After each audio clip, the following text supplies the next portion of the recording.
right? And so I'm going to read again, 29th verse. And thou shalt grope at noonday as the blind gropeth in darkness, and thou shalt not prosper in thy ways. That's why you always have these shows. How can we make it? How can we do, if we did this, if we got in the economics, if we voted, it's like you motherfuckers sound like broken records, man. Going back to the 60s, 70s, 80s. Riots didn't change nothing, man. You had several riots, man. You had protesting. You like when Michael Brown got gunned down, you wore the T-shirts, hands up, don't shoot. Well, niggas are still getting shot down and beat up. Ain't nothing changed, man. Ain't a damn thing changed, man. Yeah, and then this asshole Martin Luther King, he had the people marching, and it came to a point where the people were getting their heads beat in and arrested so much that they started the older crowd stopped protesting. So what did this devil do? He went and got the children to do the protests. So this dude was a real demon, man. Yeah. That movie, and you know what movie show you that? And that's on cable this month, The Butler. Every time it's on, I gotta stop and watch it. That's a damn good movie. That movie show you they were sending them agent provocateurs into the colleges, man, getting them young, stupid, naive college kids, those idealistic young jakes, and some of them stupid crackers as well to go in there. In the movie The Butler, remember when the son first he always had that bug to want to help his people. Then when he went to college, they went into that's when he met that broad, that nigga woman, and they went down into that little basement meeting, and they had the guy, he had a priest collar on, and he looked like he could have been a damn tear or something like that. Anyway, he looked like a tear. Yeah. Like a tear, and he was up in there telling them, okay, you with this movement? And you could see that dude's an agent provocateur, man. He was sitting there by Esau to get them jigs to go out there on that, what they called it, man, busing and all that shit. Not busing. To go out, the sit-ins. Yeah. To go into these crackers. And that was orchestrated by the so-called Jew. Yeah.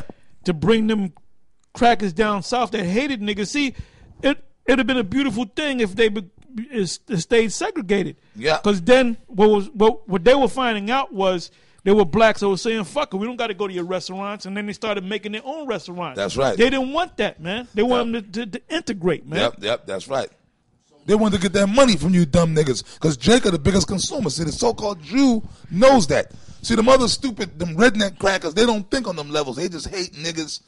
And they're right. And a lot of them rednecks are Jakes. And a lot of them are niggas any damn way. But the so-called Jew, it all goes back to the so-called Jew, Amalek. They know that, look, man, we want to integrate because if we can integrate this thing, have niggas and have the Hispanics and they have them all right amongst with us because they're going to spend, man. That's why the so-called Jews through history was kicked out of, was it 109? Yeah. Yeah, 109 countries, I believe it was. Yep. Because everybody wakes up to them eventually, man. Kick them out of there, man. Yeah, let me read this again. Deuteronomy 28 and 29. Have some more verses on Deuteronomy. And we got to do a documentary on Deuteronomy, the 28th chapter. I mean, a real documentary, man. It says, and thou shalt grope at noonday as the blind gropeth in darkness.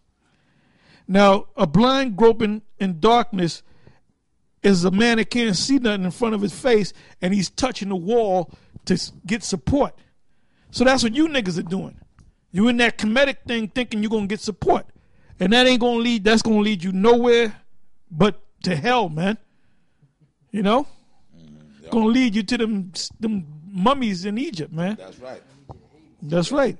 It says, as a blind gropeth in darkness, and thou shalt not prosper in thy ways, and thou shalt be only oppressed and spoiled evermore, and no man shall save thee. So Polite is not going to save you.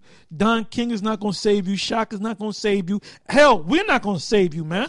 That's why we're leading you to the Lord. Yahweh Ba'ashem Yahweh Shai.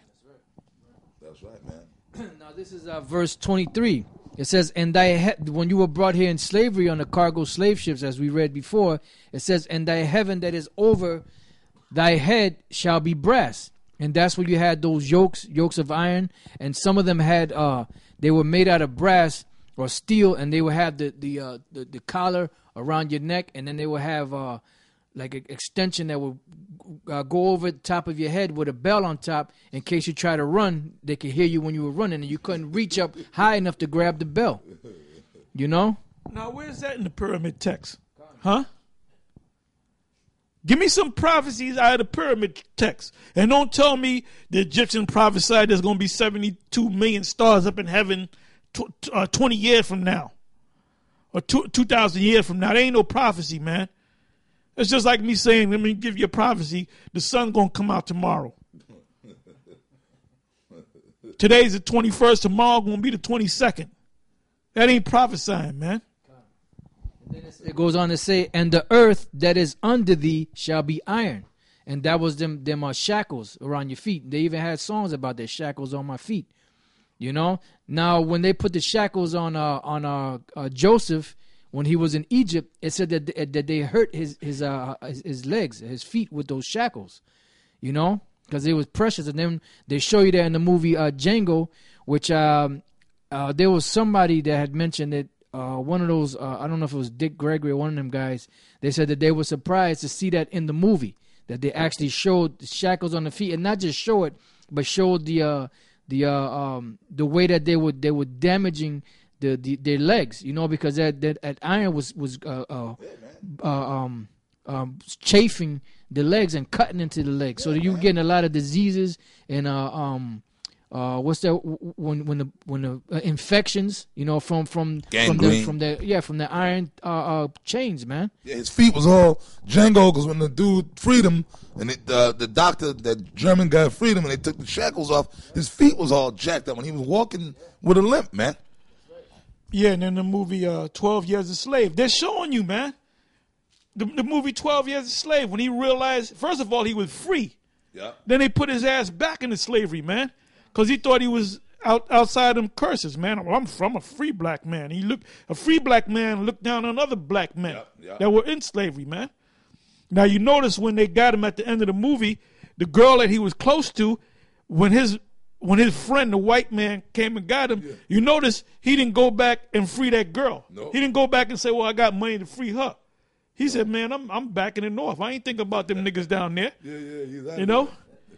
And he said slavery down there the 12 years wasn't too bad if it wasn't so goddamn hot. That's what he said, man. Oh, man. You know? But he didn't go, them slaves that got themselves free, they didn't go back and go down and free the slave. Well, they had Harriet Tubman, which she was set up any goddamn way by the Illuminati. Because this one woman, you think she going to, go back and forth like that, go back down there and come. She was so courageous. Her old ugly ass. Yeah.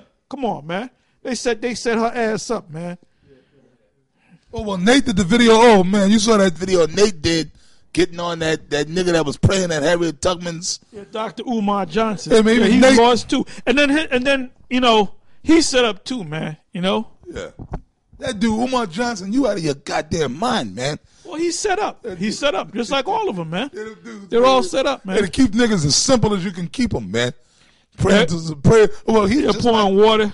Yeah, pouring and somebody water. made a comment that Harriet Tubman is mad because she's saying, "Who's this nigga keep pouring water on my head?" You know? Yeah, man. If she could actually feel anything or hear anything, that's exactly what she would probably say. Yep. I got another scripture. This is Deuteronomy 28:32. It says, "Thy sons and thy daughters shall be given unto another people." That's Esau, the so-called white man. "And thine eyes shall look and fail with longing for them all the day long." And they showed you that there was a scene with Kizzy and Roots. Yep, and they took her. And they showed you that in 12 Years a Slave. When they separated the woman from her children, and she kept mourning. And this guy, what's his name? Solomon Northup kind of cursed her out. Hey, but she was mourning her children, man. Yeah, man. Them children came between her legs. Yeah, come. There was a lot of mourning in there, and this devil didn't understand. He didn't give a shit. No. But Polite says that the white man's not my devil. You know, that's why you in this country, boy. That's why when you went to Egypt, you brought your black ass back over here, right? Yeah, man. And you was on the white man's plane. Yeah, that's right, man. Okay, and now you might say, "Oh no, it was Egyptian Airlines." Well, a fucking Arab was driving, riding, piloting the plane, and guess what? He was speaking in English. Because in order for you to be a pilot anywhere on the planet, the official language of aviation is English, the white man's language, all right? It says, I'm going to read this again. Thy sons and thy daughters shall be given unto another people, and thine eyes shall look and fail with longing for them all the day long, hoping that you would see your son again, you know? And you might see him. You might be old as hell and ready to die,